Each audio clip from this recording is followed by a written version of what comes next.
Welcome everybody to today's webinar. As you can read the screen, the importance of cybersecurity in business certainly is a relevant topic. I am not your main presenter, though that would be Dillon Jowers for today. However, I'm going to make some initial introductions, talk about who we are at SBDC, what we can offer to help your company, and potentially help strengthen your cyber initiatives. And as Carolyn mentioned, this is being recorded. And at the end of the webinar, we ask that you have confirmed that you've completed your registration within the chat box, because if you would like a copy of today's slide deck, that is the prerequisite to that. So Dillon, let's go ahead and go to the next slide. As I mentioned, we're SBDC. So my name is Brent Hoover. I run the Aiken area office. I'm also professor here at USC Aiken, which we are housed as.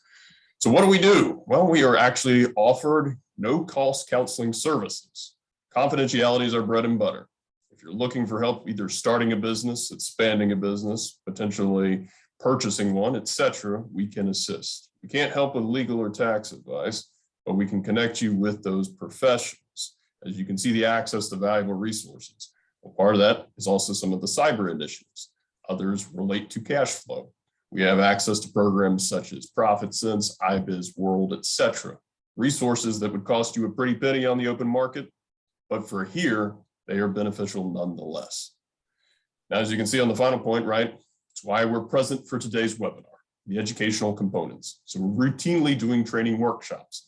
If you're interested, make sure you're on our email subscription list. Robert Jones, head of our marketing for the USC region, is going to ensure that you are getting up to date on what we are offering for the future curriculum.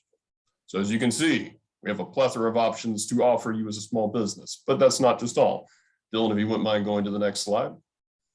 You can see the Cybersecurity Initiative. As you saw perhaps in the chat box, Earl Gregorich is the head of our cyber program for SBDC, which I also assist him with. There's an upcoming model called the Cybersecurity Maturity Model Certification. It's a mouthful, but it's CMMC. And the basic cyber hygiene components of level 1 is something we help educate our clients on. But in addition to that, we also assist with exporting, government contracting, and technology commercialization. So we have multiple exporting specialists in-house. We also have additional government contracting. That is something our Aiken office, we assist with in terms of the certification, woman-owned small business, Vets First, HubZone, 8A, etc. And yes, we also have a specialist who assists with the technology components if you're looking at things such as SBIR, SBTR, etc. Well, that said, that's pretty much my spiel on what SBDC has to offer, but you're not here to listen to me. You are here to listen to Dillon. So let me introduce our speaker. This here is Dillon Jowers. He runs Jowers Technology Solutions. He is a small business owner himself. He's been doing cybersecurity work for over 11 years, both in the private sector and in the public. So it's a good mix of those ranges. More importantly, he saw a need to help small businesses in this market. So he decided he was going to create his own company to fill that niche so that these small companies are not overlooked. The companies that may actually be the soft targets, they don't even realize they may be more at risk than the larger companies. So he is, of course, here today to talk to you about cybersecurity and what that entails. Now, the good news is Dillon is actually part of our cybersecurity resource guide. We have quite a few individuals on said resource, and we're trying to get those individuals to do or participate within these upcoming webinars. So we got people from the cyber insurance game. We've got individuals like Dillon from the small business analyst game. And of course, we have government entities as well. You know, you can name them. Of course, there's SLED out there, etc. So we're trying to get a well-rounded mix of how businesses can approach cybersecurity to better protect your intellectual property. You spend all this time and effort into these resources. It's about time you ensure that they remain yours and not compromised. With that said, Dillon, the floor is yours. Thank you, sir. I do enjoy your announcer voice. That's pretty good voice. I'm gonna try to match it. Here we go. All right, guys. So today we're gonna go over the agenda. We're gonna talk a little bit about what cybersecurity is and what it's not. That's not here, but it's on the next slide. We're talking about how cybersecurity applies to business, and then steps to securing your small business, and then last but not least, tools you can use to kind of fill in the gaps on where you think you stand. So the first thing we're talking about what cybersecurity is and what it's not. What is cyber, or what it is? We can absolutely learn and understand it. a lot of people think that cybersecurity is this black hole that that's just out there and nobody really seems to understand it. But coming from this, having this background and coming from this point of view, is absolutely something that you can learn. It's something that you can understand. It's something that you can step through, if you will. It can be applied both personally and professionally. So I have a YouTube channel, and I always go through what I call Jowers Tech Tips. So it's just small, basic things that you can do, whether it be making sure you have two-factor authentication or good passwords, and that's also on another slide. But just small things you can do personally, and then with professionally, if you're in a business environment, then things that you should or shouldn't do if you're using a computer. And then it's also a team effort from business owner to end user. So it's the business owner's responsibility to understand what they need to do for their business. And then you go all the way down to the end user. It's the end user's responsibility to follow policies and procedures that are laid out by that business. And then what is not. So Mr. Hacker Bad Guy hitting a few keys on his keyboard and hacking the world. So you've seen a lot of movies out there, and then they've been making movies on hacking or whatever, because hacking has become a popular term. Hacker, or cybersecurity, they've all become hot topics in these last couple of years, or even last decade or so. We might be getting more towards that as we go along in as technology advances. But right now, as it stands, there's nobody out there that's going to hit a single button and that's going to kill every device out there like Y2K or something like that. The mindset that the internet is safe and a secure place. Unfortunately, it's not. Unfortunately, there's lots of things out there that are out there, and unfortunately, if you go to a website, that they could be, trying to grab your information, or if you, click on a link, same thing. If you trying to grab your information. And then also, there's a myth out there that certain devices or operating systems are unhackable. Unfortunately, it doesn't matter if it's a Windows device, a Mac device, or a Linux device. You can go to these different threat intelligence platforms out there, and you can find an exploit for just about any kind of operating system. IoT is a perfect example of that, where there's a story out there where a casino got hacked through a fish tank thermometer that was attached to the Wi-Fi. So little things like that are what matters most when it comes to understanding what cybersecurity is, what it's not, and how it affects us. And are there any questions on that at the moment based off what I just read? I don't see anything popping up in the chat. All right. Cyber attacks. So right here it says 43% of all cyber attacks target small businesses, and the consequences of these breaches can be extremely costly, from lost productivity to company reputation. In fact, 60% of all businesses that are victims of a data breach permanently close their doors within 6 months of the attack. And then that's what Brent was saying in the introduction, that you have corporations out there. You have the big guys like Google, Facebook. They have their own internal teams that hopefully are doing their job with doing cybersecurity on their end. But unfortunately, the little guy, the small businesses, whether you count that as employee count or revenue count, unfortunately, I think they're highly overlooked. And so that's part of what I started my company for, was to help out those small businesses, saying, hey, you need to pay attention to this, and this is important. Because if a small business goes out, if they go out of business, then that's their livelihood. They can't take care of their families, so on and so forth, and they can't continue providing for their communities. And then also, many clients are starting to require that their vendors carry cybersecurity insurance. Right now, I have a customer that's up north that they currently do investigations, and so one of the requirements from one of their clients is that they carry cybersecurity insurance, and that entails going through this long list of things, of items. Are you doing this, or are you doing this on your network, to make sure that that you're not as easily breached. I like to say that there's no such thing as being unhackable, but you can reduce your footprint. And what I mean by that is you can do things that make it harder for somebody to do nefarious things. And then moving on to how cybersecurity applies to business. So there are what they call the three main controls. Those are administrative, technical, and physical. With administrative, it's simple as like having a sign-in sheet for visitors. So if somebody's coming into your small business, are you tracking who's coming in and out? Are you doing things to make sure that if somebody came in and then something goes wrong during that time, do you know who did it, or do you know who could potentially done it? And then user access policy. So if you have an employee that is accessing your systems to do a job, are you making them sign a form that says, hey, I won't go do bad things on your computer? Those are very important things. And again, for your small local mom and pop shop, it may not seem as big of a deal, but if you have like a manufacturing company that you would consider a small business, are you making sure that people are not doing bad things in your network? And then you can move on to the technical side, which is more what I do. I love being the technician on things. And so do you have certain things in place that will stop somebody from accessing something they shouldn't? Those are the big questions. Is in cybersecurity is basically in cybersecurity it's are people able to authorize something they shouldn't? And so that's the whole premise of it, is keeping people from doing that. And then also your endpoint protection. So do you have anti-malware? And a lot of people like to say, I got Windows Defender.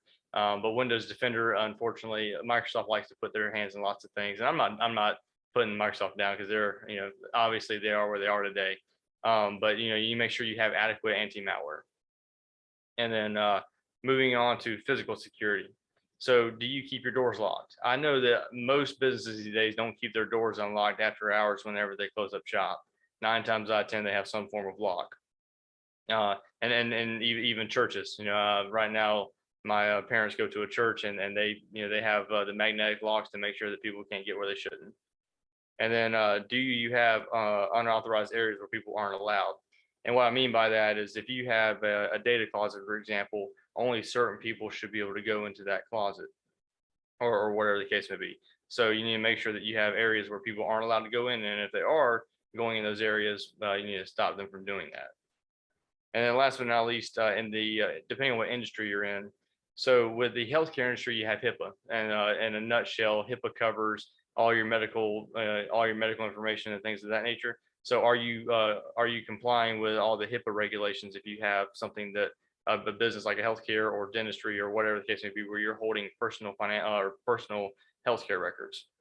Same thing with financial, and that doesn't matter if you're a CPA or if you're a financial advisor, if you're a tax office. If you have some form of financial data going across, personal financial data going across your network, are you following those PCI DSS compliance standards? And then last but not least, my personal favorite is the NIST and CMMC. And I believe that Brent has had a webinar on CMMC in the past. And so that covers all the top 3 bullets with administrative, technical, and physical. But the question there is are you actually following it? Unfortunately, I've ran into scenarios where people have it on paper, but are they actually implementing it, technically speaking?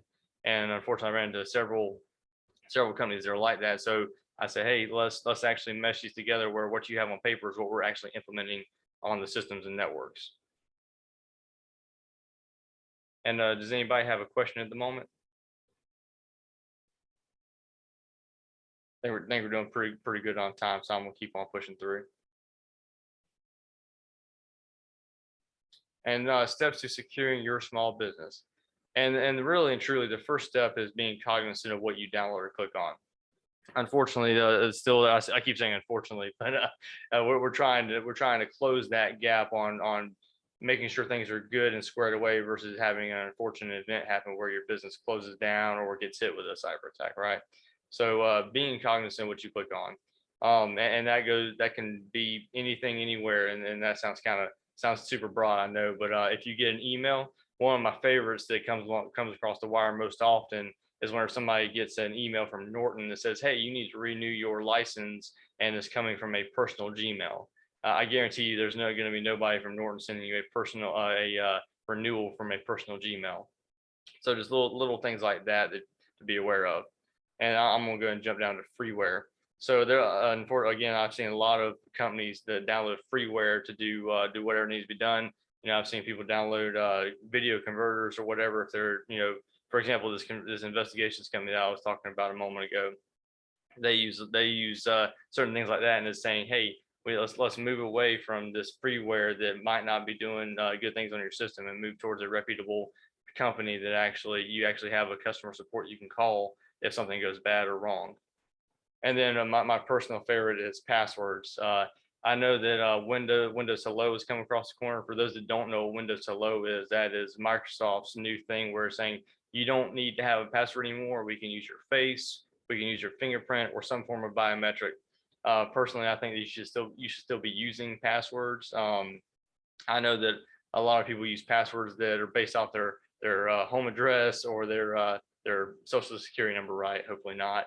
But things like that, just the little things that saying, hey, don't use your birthday, don't use your any kind of PII. So birthdays, kids' names, dog names, all that good stuff.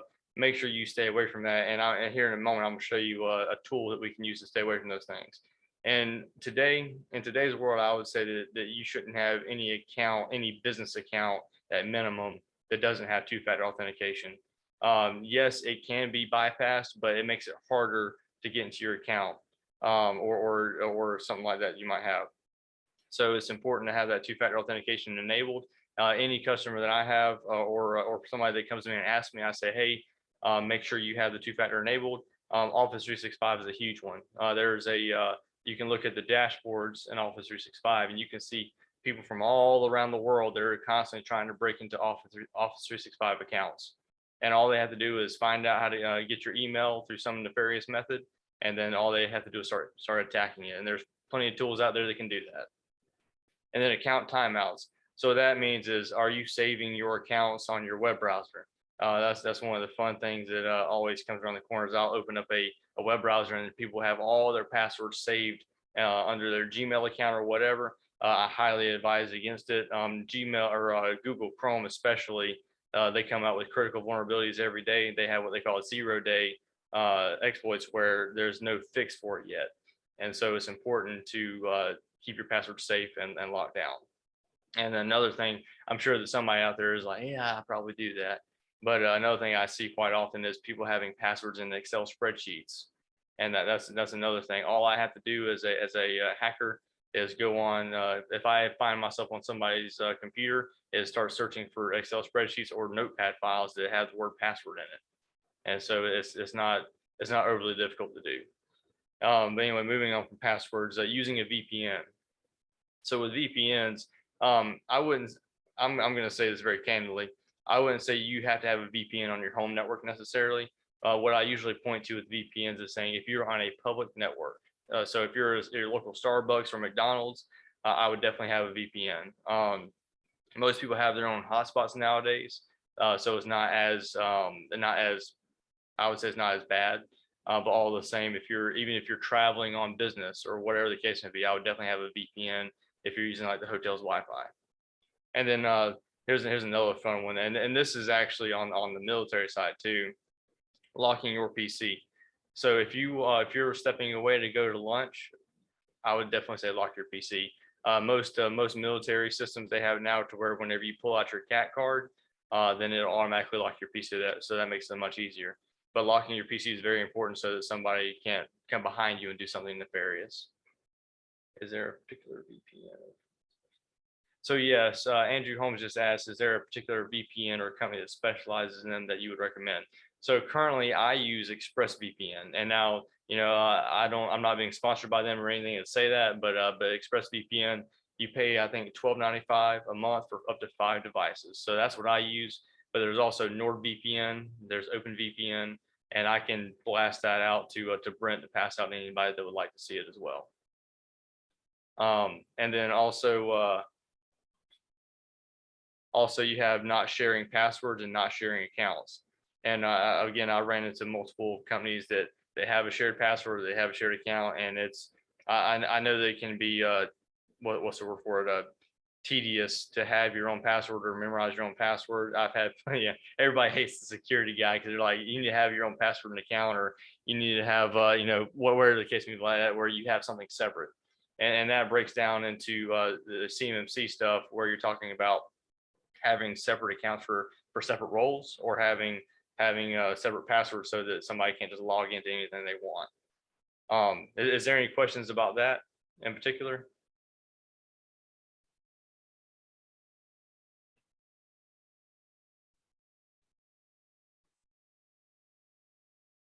If anybody has a question, I'm more than happy to answer. I know I'm kind of going through this fairly quickly, so I want to slow down and make sure that everybody is pulling something away from it. So Dylan, Andrew Holmes, which is the student intern that is working with Brent, Mhm. he asked, is there a particular VPN or company that specializes in them that you would recommend? Gotcha. Yeah, so the VPNs that I was mentioning, so the Express VPN or the NordVPN or OpenVPN, those are different companies that have VPNs that you can use. Dylan, this is Earl. Yes, sir. Can you possibly expand a little bit on the password keepers that are available, say, through the larger organizations like Google and Microsoft have password managers available, but then you can also get third-party ones. Do you have any preference one way or the other on those? Any guidance on picking one or the other? Sure, absolutely. So that's I'll go and go to my next slide because that's kind of covering more of that. So the tools you can use. So with password managers, thank you for that question, by the way. So I'm going to pull down onto my screen here to give you an idea. All right, so one of them that I use is called Bitwarden, and feel free to copy this URL. So Bitwarden, what I like about it is they do monthly plans, so you can, and I think they have a free plan for personal, I believe, or it's cheaper than business. But anyway, with Bitwarden, I can add multiple. If I'm in an organization, I can add multiple people to my account and share passwords securely to them, and then you can generate passwords to, and they can range from one character to 100 something characters, I believe. So that way you can share passwords securely, and then you can generate passwords that you're not using those different components for a password that I was talking about a minute ago, like birthdays or dog names or kid names or what have you. So that's one of the better ones that I've seen so far that I've been using for the past couple months. And then if you don't have a business or if you don't share passwords, I highly recommend KeePass. KeePass is an open source password manager solution, and there's nothing online about it. You basically create a database file on your computer and it stays on your computer. So it doesn't go anywhere else. It's not on anybody else's server up in the cloud. You basically just create your master password and you can start storing passwords in there. And then one thing I've heard about that I haven't used just yet is LastPass. So again, this is one similar to Bitwarden. They have a different cost model, but that's another one you can take a look at if you want to. And hopefully that answers the question.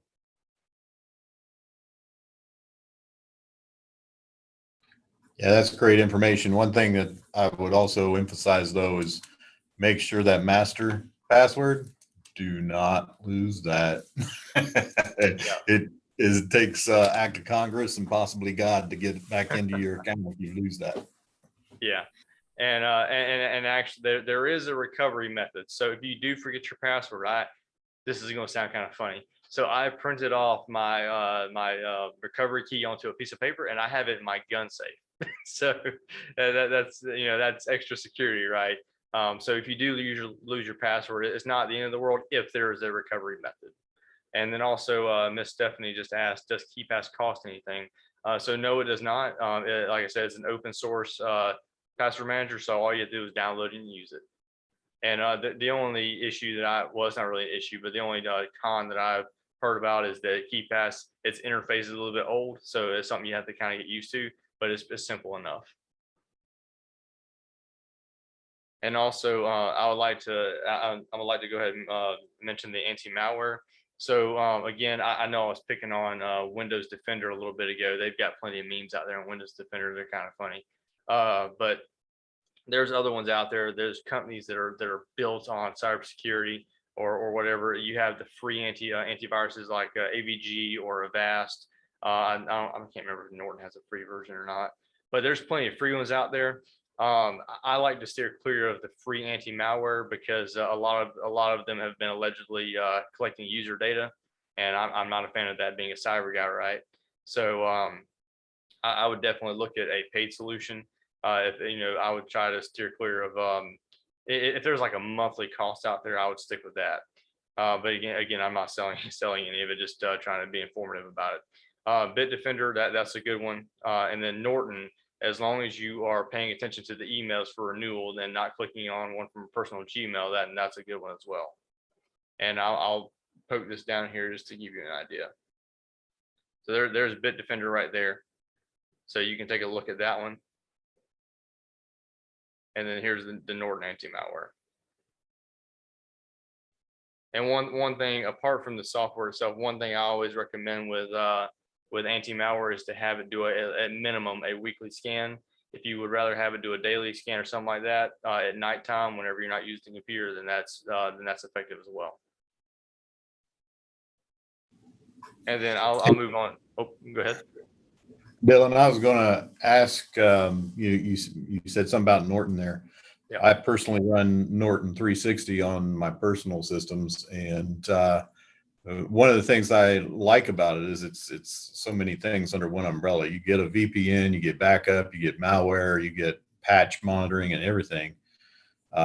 What's your opinion on some of these paid programs? I mean, they're not that expensive really on an annual basis. Do you have any opinions on those? Yeah, I would absolutely say that something is better than nothing. And I know it's a super broad statement, but so many people I've seen, it doesn't matter if it's because I do residential computers from time to time.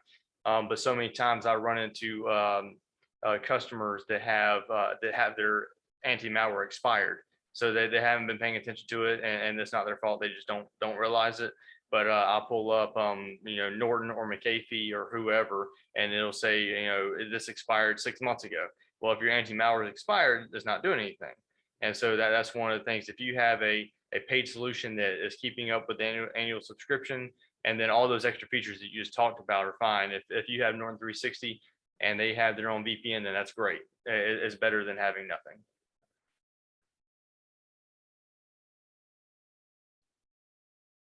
And then I'll touch on this as well. The cyber awareness challenge. This is geared more towards the business side of the house. And basically, if you run a business and you are wanting to have some kind of base level of cybersecurity awareness or training, that cyber awareness challenge is pretty great. I just had one of my guys go through it, and it can be a little. You have to watch the videos, of course, but it establishes a baseline for people for employees. Or even for clients. If you have, since I do what I do in my business, I have clients that run through it. So they say, okay, don't click on that link, or don't pull, if you find a flash drive in the parking lot, don't go plug into your computer. Little things like that they can really be detrimental. And then I'm gonna give y'all a quick demo. So there's this website called Have I Been Pwned? And basically what that does is it tells you if your email has been part of a third-party breach to another database. So for those that are not aware, Yahoo, their database got breached a number of years ago.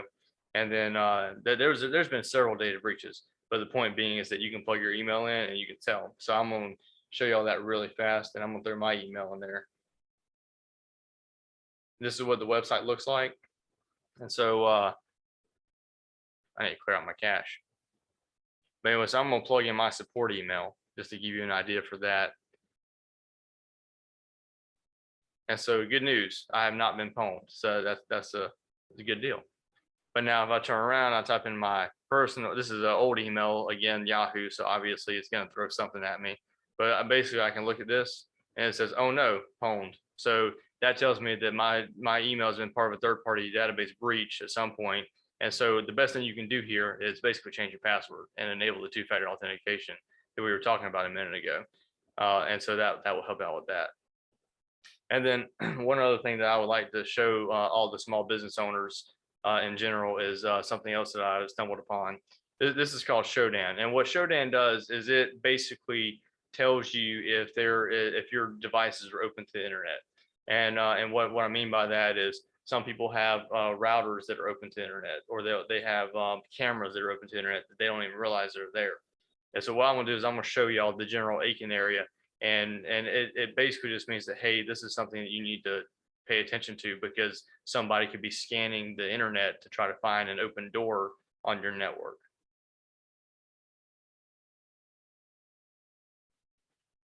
So I'm just going to zoom in right on the kind of, so this is a what they call a string or the search query. And so I'm going to zoom in on the country, United States, the city Aiken, and then the state of South Carolina. And I'm going to view it on the map just to give you an idea. Now, keep in mind that this is not hacking anybody at all. This is simply open source data that you can use the search engine to look at things. And I'll quickly tell you the difference. Uh-oh, my map is going crazy. I'll tell you the difference is that as it stands that I'm aware of, you can do open source searches on just about anything. The difference is whenever you choose to access. So the moment you choose to access, that's whenever it becomes bad. So from a cybersecurity perspective, you should only ever access something that you're authorized to access.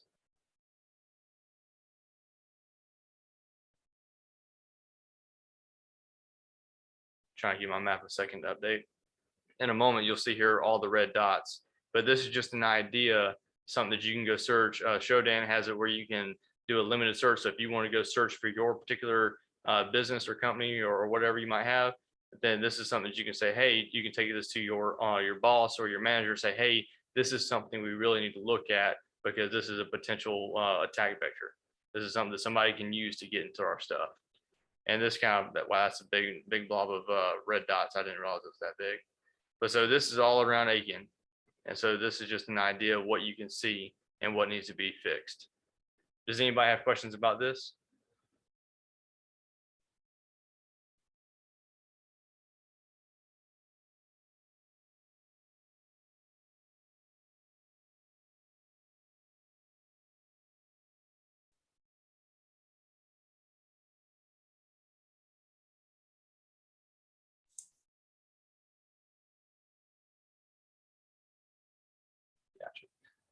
Okay. But if anybody has questions about this, feel free to throw in the chat, or to if you want to ask a question later, then feel free to reach out to Brent, and I'm sure he can pass that along. All right, and so this is all the stuff that you can use, and I think that would probably wrap it up for this part of the slideshow. But I think I'm gonna pass it along. I think I'm gonna pass it back to Brent. I think that's all I got for today. Well, thank you, Dillon. I certainly appreciate it. And Dillon, if you go to the next slides, we actually have our contact information as well. Okay. First off, for yourself, and the next slide, which we'll give people a second, for us at SBDC as well. And so people, I think, tend to ignore cybersecurity as being dull these days.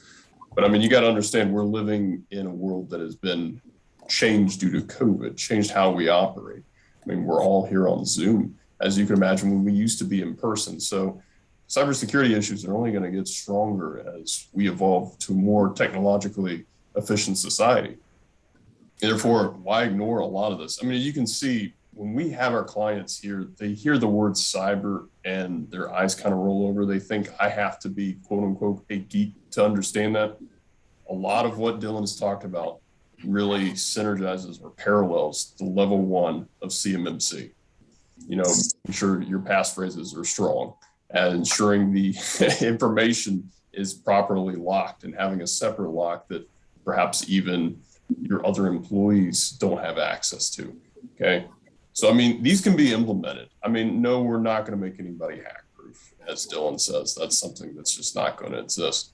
But for a rough estimate of maybe $500 or less, I'm always encouraging my clients, when you're looking at the startup phase, or if you are in existing phase, why not take the time to implement some of these initial steps, baby steps, we'll call them, into the world of cyber, and perhaps put yourself a little better at ease versus another target who actually is more attractive.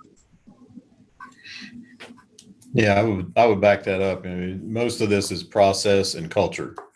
You get into the habit, just like getting in your car and fastening the seatbelt. You know, there were times, I'm going to show my age. There were times when we didn't worry about that kind of stuff. In fact, some people put seatbelts out of their vehicles. But now, you know, it's habit. You get in your car, you fasten the seatbelt. Well, you get on your laptop, you start the VPN.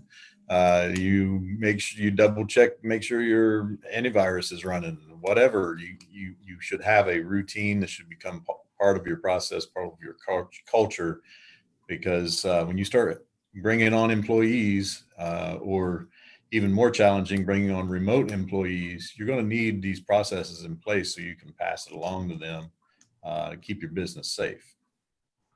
Indeed.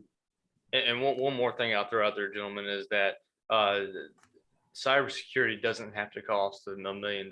It doesn't have to. You can have a basic starting point of, under $100 or whatever the case. That's just a random number. But one thing that I try my best to do is to provide a cost-effective solution to customers. And I say customers constantly, but it doesn't matter if they're my customer. It doesn't matter if they're just some college student. It doesn't matter if they happen to go to the same church I go to. If somebody comes to me with a question, I'm going to do my best to answer it in a thorough manner, and I'm going to try to get them into a position, because part of the reason why I joined the military in 2011 was because it's for the defense of the nation, right? Well, privately, it's for the defense of our communities, for the defense of small business owners that have to have that livelihood, like I said earlier, in order to live and continue throughout life. Certainly. And Dylan, if you want to go to the next slide, just so if anybody's interested in becoming a client of the SBDC, we'd be happy to take you. It takes 5 minutes to sign up. Once again, there's no cost, and it doesn't matter if even it's not a cybersecurity issue. We'd certainly be happy to assist your business. But at the very least, we'd like for you to stay on our email list. That way you can be updated on our upcoming webinars, because cybersecurity is an ongoing process, and therefore facets of this curriculum are going to be introduced into the future as well.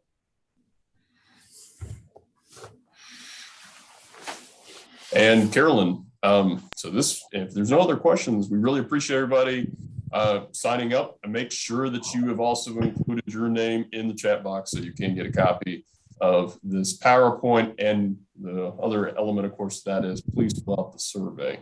We always want to solicit feedback from those that attended, because it's all about showing value creation to you as well. Thank you, Brent. And those that attended today, you will be automatically a training client in our system. So if you would like to respond to, once you've been converted to a training client, if you would like to respond to the person you've been assigned and ask for assistance in your area or whatever the case may be, you can always reach out to them, or you have my email address. I'm the one who sent the information about the link to attend. You can email me and ask me any questions about your area and who may be best to speak to in your area.